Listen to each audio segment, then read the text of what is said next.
precisely what President Trump's vision is all about. President Trump is a leader of peace, a man of peace, a force for peace.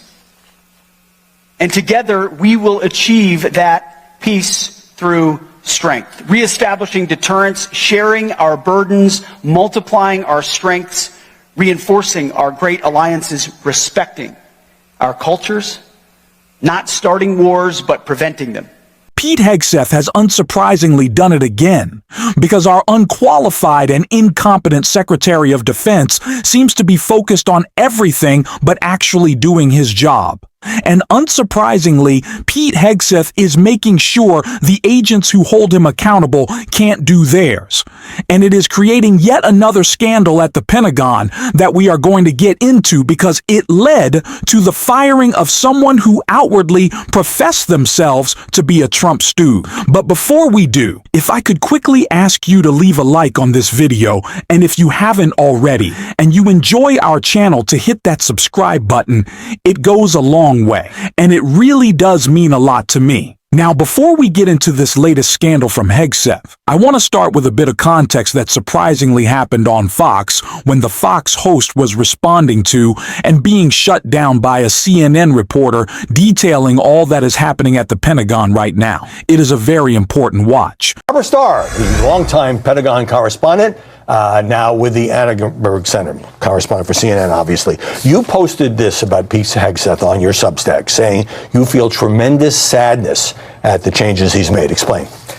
I do. It's completely unnecessary. Reporters for decades have operated inside the Pentagon, moving through the hallways, and of course they talk to sources. Hegseth is worried that it is unauthorized information. That's conversation. That's reporting. But the suggestion here is that your reporters, of which you were one for decades, are looking to vacuum up secret or classified documents by walking in those halls. Impossible to do. Reporters have no access to classified areas. Those are locked. I'm not aware of any instance in which a reporter has accessed classified information in the Pentagon by moving through the hallways and going into classified areas. Hegseth is embarrassed. He's embarrassed by certain events. He's embarrassed by there's so much exposure to the information classified by all accounts that he posted on Signalgate about that air attack in Yemen. He's embarrassed that information came out that he was going to meet with Elon Musk and brief him on China. You know, even today, as you and I sit here and talk, the Ukrainians are bombing Russian strategic bombers deep inside Russia.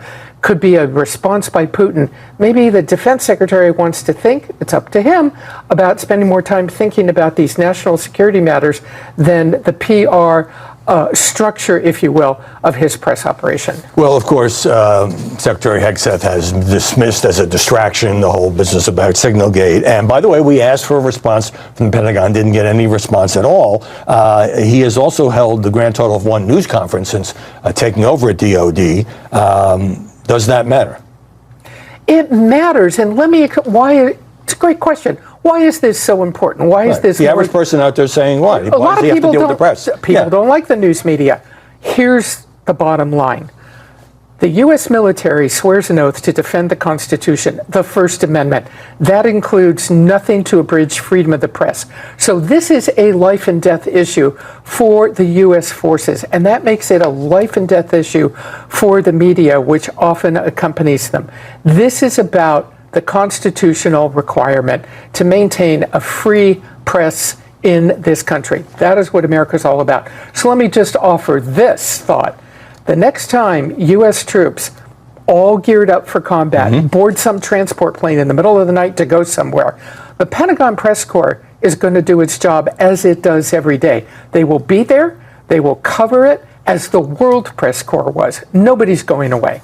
You know, even the Pentagon reporter for OAN, a network that loves Donald Trump and didn't give us a response, posted something. Her name is Gabrielle Cuccia. She describes herself as totally MAGA. She criticized the restrictions. She says she had to turn in her Pentagon badge and was then fired. So criticism coming from many quarters, and I welcome the Pentagon to give us a response. So that was just some great reporting from Barbara Starr. She was the CNN host appearing on Fox and giving a very detailed report on what is just absolute chaos at the Pentagon.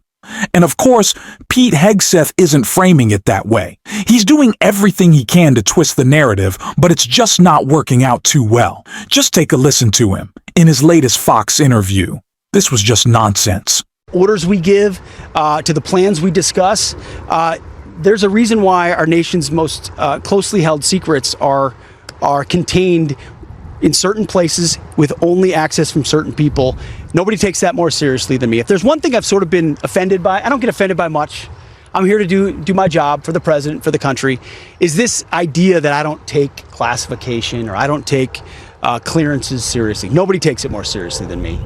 And we make sure that's infused through how we operate. And we do everything we can to deliver on behalf of the American people that way.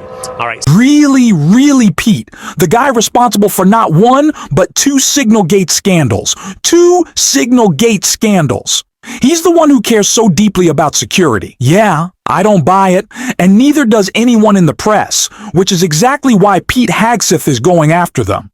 And it's not just the leftist liberal mainstream media press.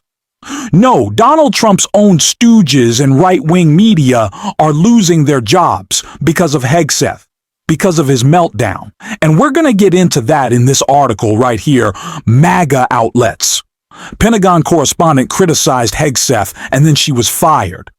She says a MAGA reporter criticized Defense Secretary Pete Hegseth crackdown on press access across the Pentagon, and then she said she was fired.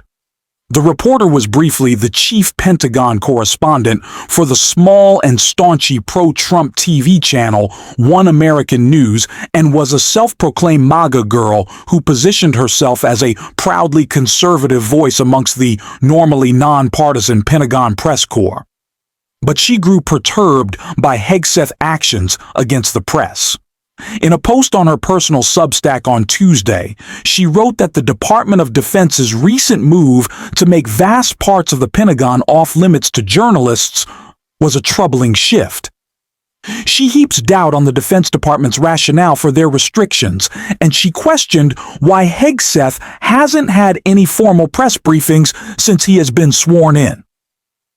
This article isn't to serve as a hit, tearing down Hegseth. She wrote, "This is me, wanting to keep MAGA alive." Evidently, though someone disagreed on Thursday, I was asked to turn in my Pentagon badge to my bureau chief. The reporter said, in response to CNN's inquiry about her status there, on Friday she said she was fired. So a MAGA reporter doesn't even necessarily criticize Pete Hegseth as much as she points out the fact that he isn't doing any media appearances in any formal way, although he's installing a makeup studio at the Pentagon. So it seems like he might want to do a little media, or maybe he just wants a nice little bit of foundation when he's walking around all the time. But this wasn't some slam from some liberal-leaning reporter. Like, this is the most hardcore MAGA person asking for more access so they can be even more hardcore MAGA.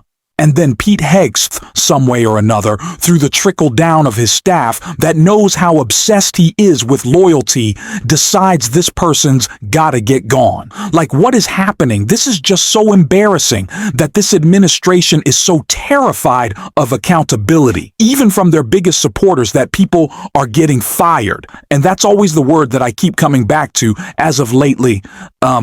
Embarrassment, especially on the world stage. And Lawrence O'Donnell broke that down as it relates to Donald Trump's tariffs in a clip I want to check out right here. Presidents are empowered by law to make very minor, very specific, very temporary changes in tariffs for specific products for a very short period of time. But that's not what Donald Trump did. He put a 10% tariff on the entire planet. Congress could do that. They could pass an economically idiotic 10% tariff on the entire world. But even the Republican Congress isn't that stupid. The Republican Congress is not as stupid as Donald Trump about tariffs. And so Donald Trump has launched into his tariff madness alone, the only president in history to have done so. And with an exclamation point, the utterly lost occupant of the White House tells us that the presidency would never be the same if we actually restore, through sane court decisions, presidential power to what it has always been from the day George Washington took the oath of office.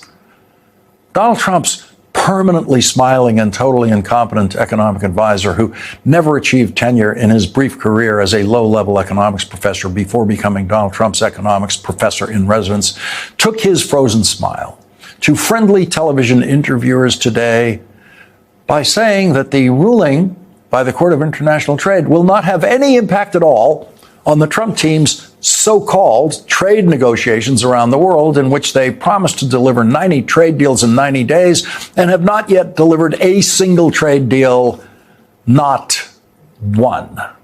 And while the childish, by standards of the economic profession, Kevin Hegseth, was publicly spewing his nonsense about a court ruling against the Trump tariffs having no effect on the countries that the Trump team is trying to negotiate with, of course, the Trump team was in court putting in writing exactly the opposite. The other point that the Trump lawyers had to convince the appeals court of today in order to obtain a stay was that if they didn't obtain a stay, their side of the case would suffer what the law considers irreparable harm, while insisting that the plaintiffs would suffer no harm because the government will simply refund to them the Trump tariff money if they win. The Trump lawyers insisted that Donald Trump was already suffering harm to his so-called trade negotiations by the ruling of the Court of International Trade, because it takes away what the Trump lawyers called the credible threat. That was their phrase, credible threat of Donald Trump's tariffs, which means that, quote, foreign counterparts will have reduced incentives to reach meaningful agreements. The Secretary of State, Secretary of Treasury, and U.S. Trade Representative similarly explained that the trade negotiations currently ongoing with dozens of countries are in a delicate state and could be shattered by an injunction against the tariffs. So there was the smiling clown of Trump economic policy on television, telling you the ruling by the court has no effect at all on their negotiations with other countries, while at exactly the same time, the Trump Justice Department lawyers are in court telling the appeals court that the negotiations with other countries have been shattered by the court ruling against the Trump tariffs. Quote, those negotiations are premised on the ability of the president to impose tariffs under the International Emergency Economic Powers Act. Just another day in Trump land. The Trump clowns on TV saying one thing, the Trump lawyers functionally under oath in court saying exactly the opposite.